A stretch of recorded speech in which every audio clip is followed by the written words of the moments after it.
सत साहेब साहेब गुरु तेरा ही आसरा। हे मेरे प्रातः स्मरणीय विश्व वंदनीय सहनसाओं के सहनसा, करुणा निधि करतार, युग पुरुष सतगुरु जी के चरणों में सत सत नमन। वह माता जी के चरणों में भी सत सत नमन।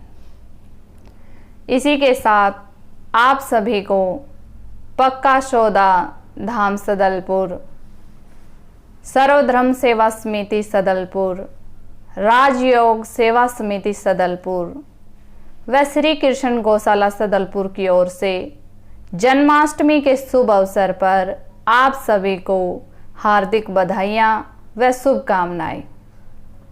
और परमपिता परमात्मा सतगुरु जी के चरणों में यही प्रार्थना करती हूँ कि आपकी ये जन्माष्टमी बड़ी ही खुशहाल रहे और आगे आने वाली जन्माष्टमी भी खुशियों भरी हो। सत साहेब साहेब गुरु तेरा ही आसरा। सत साहेब साहेब गुरु तेरा ही आसरा। प्यारे देशवासियों, प्यारे विश्ववासियों, आज जन्माष्टमी के शुभ अवसर पर आप सभी को हार्दिक शुभकामनाएं, शुभ आशीर्वाद। प्रभु से अरदास करता हूं कि हे परमपिता परमात्मा, आने वाले समय में भी जन्माष्टमी सबके लिए शुभ आए। जन्माष्टमी भगवान कृष्ण के जन्मदिन को माना जाता है और दूसरी तरफ बिश्नोई समाज का गठन करने वाले गुरु जम्बेश्वर भगवान का जन्म दिवस भी है। तो बिश्नोई समाज को भी हार्दिक शुभकामनाएं। प्रभु से अरदास करता हूं कि गुरु जम्बेश्वर भगवान ने जो नियम दिए उन नियमों के ऊपर आप सभी कायम रहो।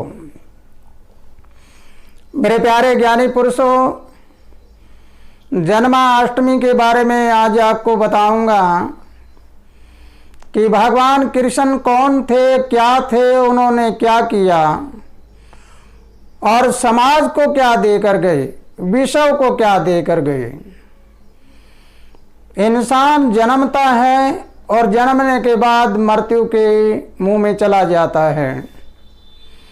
जन्मता है तब केवल हार्ड मांस का एक पुतला जन्मता है और इस पुतले में जब हवा संचार करती है, श्वास आना शुरू होता है, तब उसका नाम दिया जाता है संसार में पहचान के लिए। लेकिन सारे जीवन में जो काम करके जब मृत्यु होती है तब उसकी वो हवा निकल जाती है, यानी श्वास वाली। वो निकलने के बाद वही एक पुतला बन जाता है जो मृतक पुतला हो जाता है। जन्मा था तब वो जिंदा पुतला था और जब मरता है तो मृतक पुतला हो गया। बीच में क्या किया? भगवान कृष्ण का नाम क्यों लिया जाता है? उन्होंने जन्म से जब अपने आखिरी समय तक जो कार्य किया, जो अच्छा संदेश दिया, उस संदेश के नाम पर वो चले गए, यानी उनका देह चला गया और उनके नाम को आज हजारों साल बाद में भी हम याद करते हैं।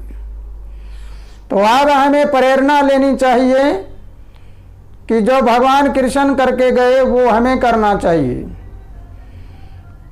जो भगवान जम्बेश्वर बिश्नोई धर्म को स्थापना करके चले गए, वो चले गए, उनका नाम आज जिंदा है। इस प्रकार हमें प्रेरणा लेनी चाहिए कि जो संत महात्मा जो अवतार आए हैं वो अपना चोला छोड़कर तो चले गए, लेकिन अपना नाम भी पीछे छोड़कर गए हैं। लेकिन हमारे बुजुर्ग जो हुए हैं, हम जिनको खून का रिश्ता कहते हैं, वो कितनी पीढ़ियां हुई हमें कोई पता नहीं कौन थे वो। इसलिए हमें क्या करना चाहिए? महापुरुषों की याद में आज उनकी प्रेरणा लेना चाहिए। प्रेरणा का दिन है आज। तो आइए भगवान कृष्ण के बारे में आज मैं आपको छोटा सा संक्षिप्त में बताता हूं कि भगवान कृष्ण क्या थे। मेरे प्यारे देशवासियों, मेरे प्यारे विश्ववासियों, आज दुनिया में क्या हो रहा है, कोई किसी को कुछ मानता है, कोई किसी को कुछ मानता है, कोई किसी को कुछ मानता है। मेरे अपने विचार ये हैं, दुनिया में सभी अच्छे होते हैं, जो कुछ हुआ वो सब अच्छे हुए हैं, अपनी अपनी कला दिखाकर चला गए। लेकिन भगवान कृष्ण इकलौता एक ऐसा अवतार हुए हैं जिनमें प्राकृतिक 16 कलाएं थी। 16 कला वाला आज तक और कोई नहीं हुआ है। लेकिन आपने ये सोचा, आपने विचार किया होगा कि 16 कलाएं या 16 विद्याएं हम सुनते चले आ रहे हैं, लेकिन कौन कौन सी विद्या थी भगवान कृष्ण में? आइए इसके बारे में जानिए। 16 विद्याओं के बारे में आप पूरा सुनिए। राग, रसायन, छंद निशाना, नट नाटक, जल पार करना, चोरी जुआ, कोक शास्त्र, व्याकरण, ज्योतिष, वैदिक, ब्रह्म ज्ञान, आत्म ज्ञान और अध्यात्म ज्ञान, यानी ये 16 विद्याएं भगवान कृष्ण के पास थी और किसी अवतार के पास आज तक नहीं हुई। वो भगवान कृष्ण इस ब्रह्मांड के, इस पूरी धरती के वो इकलौते ही ऐसे एक महापुरुष हुए हैं, ऐसे अवतार हुए हैं जिन्होंने खुद राज नहीं किया, दूसरों को राज कराया है। और उन्होंने जाते जाते हमें क्या दिया? हमें एक महान ग्रंथ दिया, गीता। जिस गीता जी को पढ़कर आज हमें आत्मा और परमात्मा का ज्ञान होता है, हमें अपनी करनी भरनी का पता होता है, हमें अपने जन्म और मृत्यु के बारे में भेद लगता है।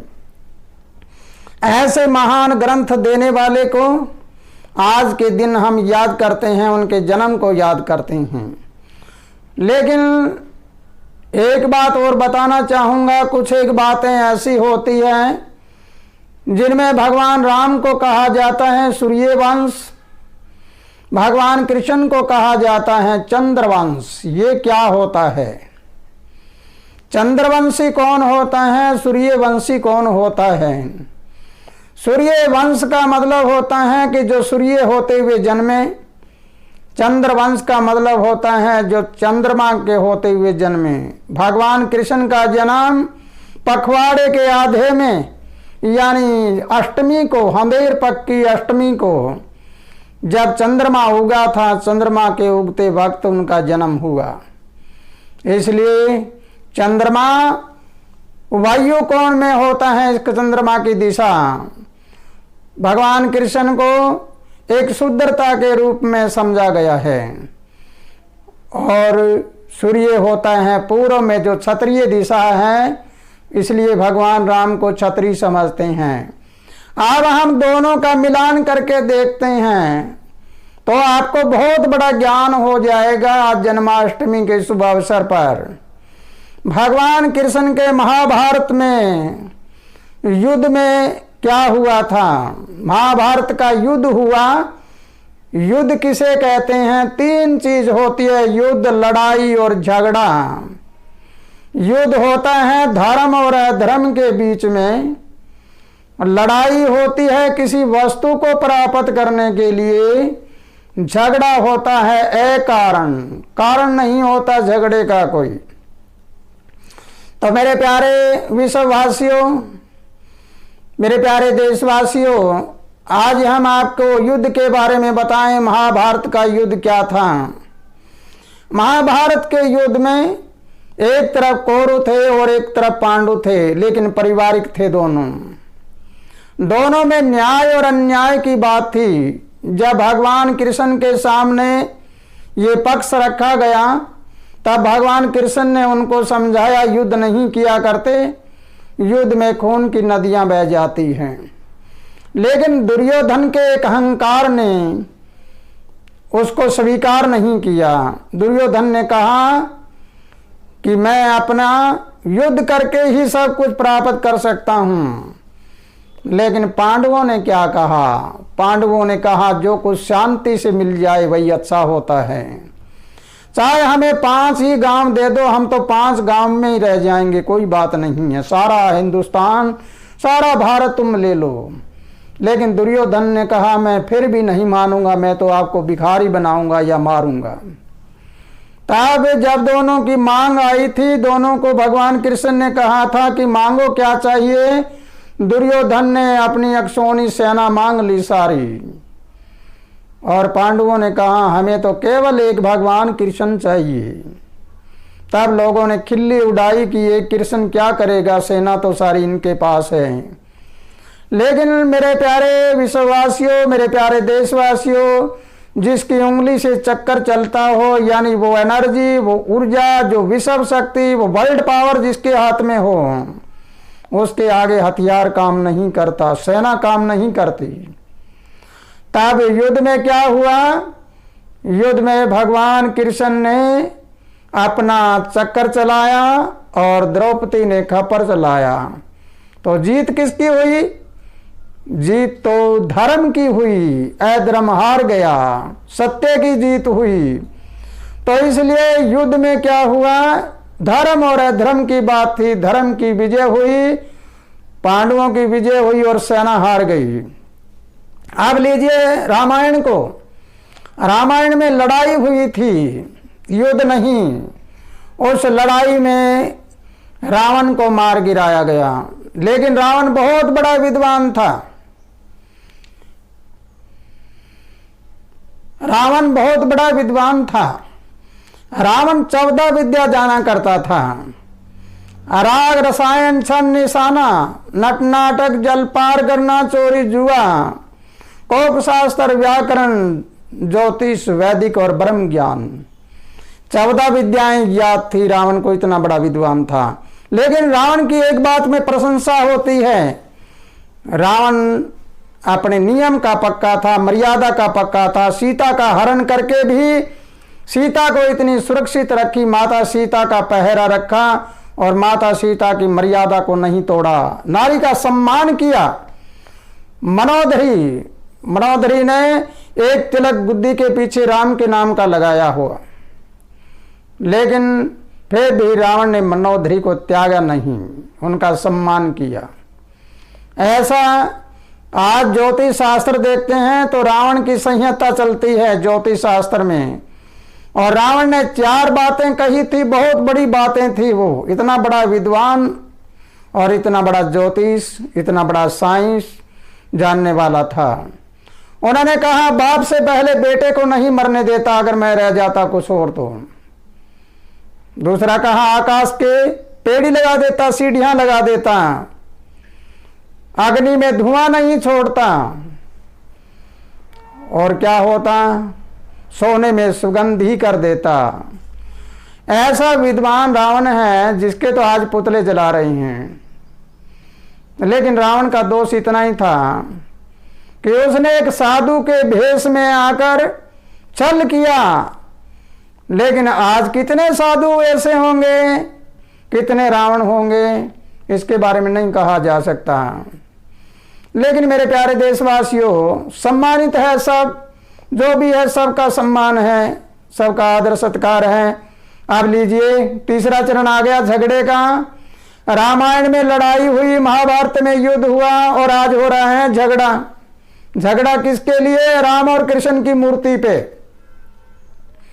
हमने ना राम को देखा, ना हमने भगवान कृष्ण को देखा। हकीकत में जो मूर्तियां हैं ये काल्पनिक मूर्तियां होती है, कोई ओरिजिनल किसी की हकीकत फोटो नहीं है। लेकिन फिर भी हम पत्थर की मूर्तियों के ऊपर लड़ लड़ के मर रही हैं। वो कहता मैं यहाँ लगाऊं, वो कहता मैं यहाँ लगाऊं, इधर लग जाए तो क्या, इधर लग जाए तो क्या। इसलिए आज जन्माष्टमी के शुभ अवसर पर मेरा तो सभी से हाथ जोड़ के आवेदन है। कल भी मैंने समाज सुधार संगठन के एक वीडियो में बताया था कि देश में शांति कराने के लिए चला हूं। पूरे देश में शांति हो जाए और भाईचारा बढ़ जाए और सब जगह शांति प्रिय रहो।